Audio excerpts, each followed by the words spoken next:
Bill, how do you gauge West Virginia's season to date so far? They've had some tough losses, but also their last home game, they beat Texas. Yeah, I'm going to gauge it on since they've had their full complement of guys, and they still haven't had it because of Edwards has been, hurt. But, I think getting those guys eligible and then, if Edwards is able to go, I mean, he's a legitimate, top 5 big man in the country, potentially. So it's hard to gauge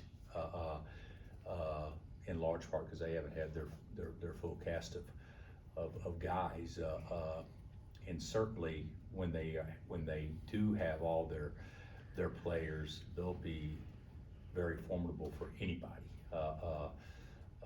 But you take away them playing without guys that are capable combined to get you 40 points a game. That's obviously, it looks a lot different.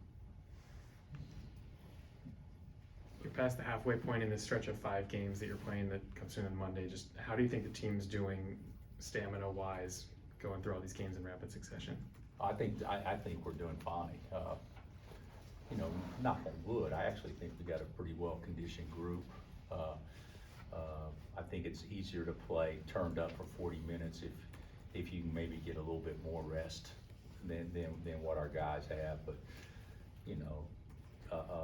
I don't see KJ slowing down much, and we were able to play Hunter 30 minutes the other day, and it felt like he hardly played, compared to what it has been. So the one I would be the most concerned about, the 2 would be Hunter and Juan, and the other guys I really don't have much of a concern for that. Obviously, we're all here. We watch the team and KJ changing roles. If you were to describe what's different about what you're asking of him this year compared to last year to someone that hasn't watched you all season, how would you do that? Well, he's just talking about just with KJ. Yeah. Well, last year we switched 5, so it's not a lot different for him now. We're switching 4. He guarded the other team's post guy a lot. He was a trapper when the ball went to the post, which he's not doing now. But we switched so much, it created situations where he trapped quite a bit. And the biggest thing is, I don't remember us ever telling him, if you get a rebound, bring it. I don't remember him ever leading us in transition. He probably did a few times, but not often. I think he's much more active on the defensive board here the last month than what he ever was last year, which seems kind of strange. Last year he's more concerned with just not letting the 5-man get the rebound. This year he's more concerned about going and getting the ball. And I just think his perimeter game, his shooting, and you guys saw that the other night. His passing, playmaking is just a lot better than what it was. But we're still trying to do similar things to get him the ball like we did last year on short rolls and stuff like that. And changing position like that too, where you go from being a small ball 5 to playing the 4 now. Have you had many players that you've asked to do something similar to that? I think we're reading more into it. Players are players. I think it is an adjustment, but I don't think it's going from being a 3-man to a point guard type adjustment. He's always played on the perimeter his entire life until last year, and then we asked him to be the 5-man. So I can't remember us I don't think we told Withy to go from playing inside to outside or anything like that, but or Cole Aldridge or some of those guys, but I don't think he's doing a lot of things different than what Shady did. I don't think he's doing a lot except he's just predominantly playing on the floor more, where those guys probably posted more. Bill, the term core 4 was used so much earlier in the year. Of course, that I can't remember when that's been a term used for your guys, because it was always a bigger number when it was used. But now with Furf and what he did, a lot of people are thinking now expanding that to 5s. Just in your mind, and you've seen Johnny in practice, so maybe that was never part of what you were thinking, but of being able to expand the 4 to 5 as far as people that can really produce. I actually think, I'll be honest, I don't follow you guys close enough. I never heard of Core 4 before, really? So you guys are on the internet more than I am. but I think your point's right, it's right on point. I feel like we found our fifth starter. And that's not a knock to Marco, but if Marco's role, I think, will be better off the bench than what it was as a starter. And I think Johnny's role will be better as a starter than what it was off the bench. I'm excited about him. It's not that he's going to do anything spectacular, although he can, especially in transition and offensive rebound. It's the other guys feel comfortable playing with him, and I think they play better with him in the game. So from that standpoint, makes Kevin probably more of a primary handler than what he was before, probably more as a secondary handler. But I think the guys have liked it, and I've said this many times. He's very, very bright. He picks stuff up quick, and he scored 15 points the other day, all off of basketball, easy plays. If you're open, you shoot it. If you're not, you pass it. And then he gets the ball, there in the corner, and he hadn't scored the entire second half, catches the ball in the corner and just feeds the post perfectly and gives Hunt a layup. I mean, he can just do some things that just come natural to him, in large part because, I don't know that he's 6'9", but I never thought he was. But God, he looks tall out there, and he can see over defense. He's got long arms, and he can just make some plays you can't coach. That defensive rebound he got in the first half, I don't know if you guys remember, where he kind of kept tipping it to himself. That was impressive. And the offensive rebound he got where he made his first three in the corner, or maybe that was his second three. I mean, those are impressive plays that are, 40, 60 balls, and you come up with them. And giving us some extra possessions like that's pretty important for a team that has labored, some offensively, obviously. Does West Virginia still pressure like they did under Hugs? I don't know that they do it as much, but they will for sure. They'll press. They pressed OU, but I don't know that they'll do it as much as what they did when Hugs was there. Will it seem strange not seeing him there? Well, maybe I will. I mean, who knows?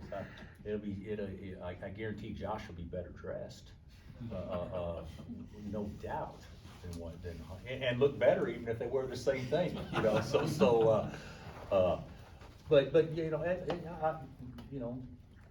I'm a fan.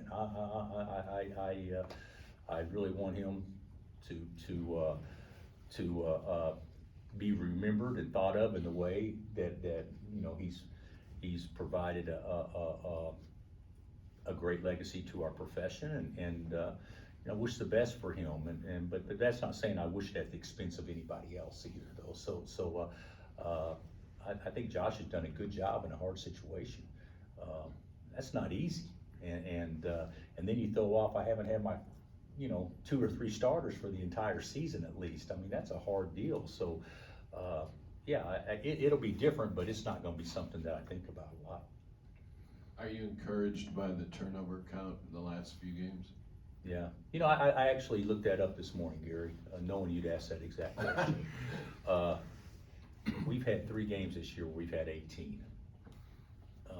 You go back and you think about it over time, that would be very low for us to have our highest turnover games only be 18, if you go back and look at it over time. The thing about it is, obviously one of them cost us a game, and one of them we were fortunate that we won a game when we had 18. The other one was Marquette, and they beat us handily.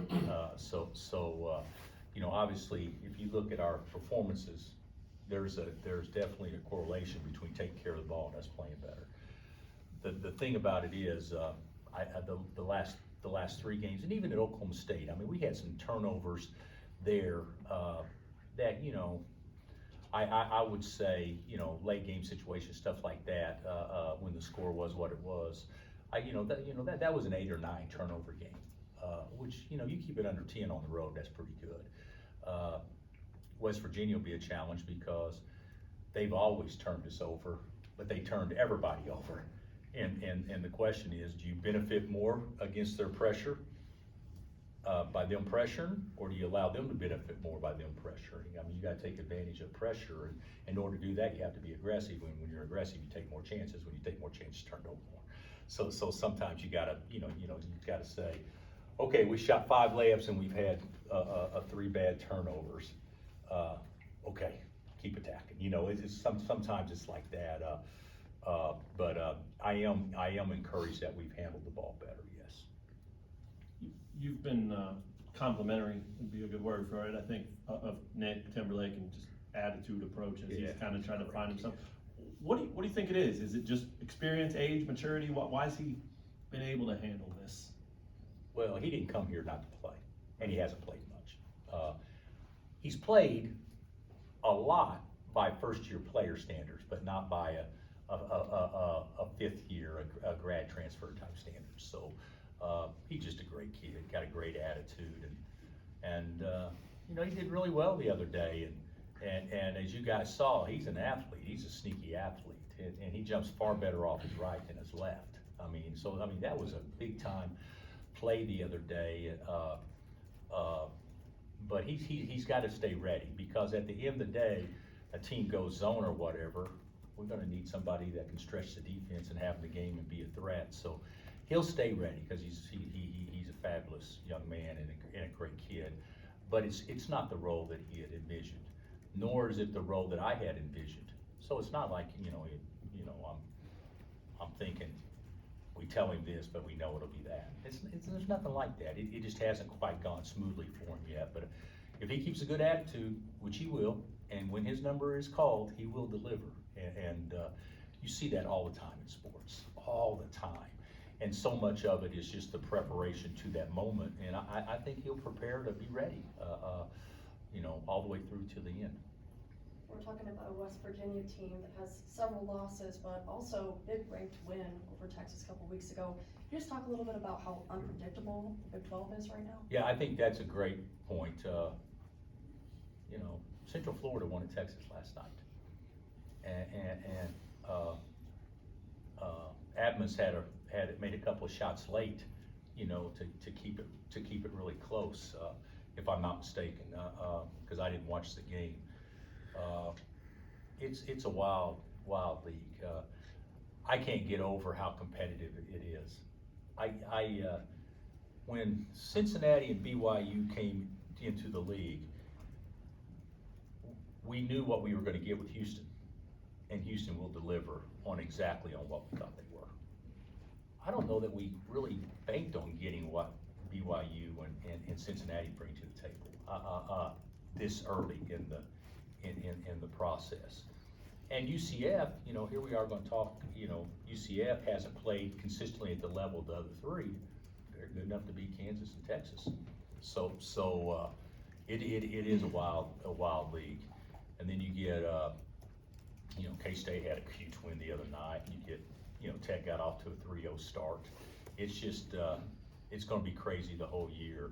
And what we perceive going into the year as being, okay, we can catch our breath now, has been taken away. There's no breath-catching weeks. It's going to be like this for, what is it, all 9 weeks? Is it 9 weeks or 10 weeks, I guess, 9.5 weeks counting the bye weeks. So it's going to be like that the entire year. Anything else? Thanks, Coach.